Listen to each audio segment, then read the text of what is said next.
तर प्रवीण दरेकर यांच्या वक्तव्यावर आमदार बच्चू कडू यांनीही प्रत्युत्तर दिलंय.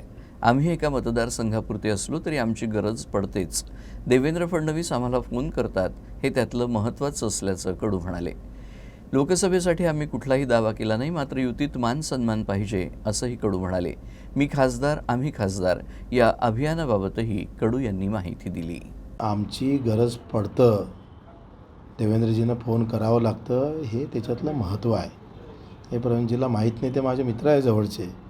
त्याच्यानं आम्ही सत्तेत राहत असतानासुद्धा मूळ शेतकरी, मजूर, दिव्यांग हे काही तत्त्व घेऊन चालतो आम्ही. त्याच्यावर जेव्हा जेव्हा बाधा होते तेव्हा तेव्हा आम्ही बोलतो आहे.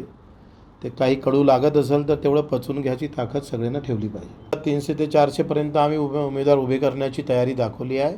आमची तयारी झालेली आहे. मला वाटते 20 तारखेला आमची पुन्हा बैठक आहे सगळ्या राज्यातल्या पदाधिकाऱ्याची. 20 तारखेला कसे उमेदवार उभे करायचे, त्याचे जे काही अर्ज नमुने आहेत ते सगळे आम्ही त्यांना देऊ. नाही, आम्ही दावा गिवा केला नाही. आमचं असं म्हणणं आहे का मान सन्मान युतीमध्ये पाहिजे आणि चर्चा ह्या सगळ्या गोष्टी ते होत नसेल तर आम्ही म्हटलं ना, मी खासदार आणि आमचे 200-300 एका मतदारसंघात मी खासदार म्हणून उमेदवार राहील. अशा पद्धतीने समोर जाऊ आपण.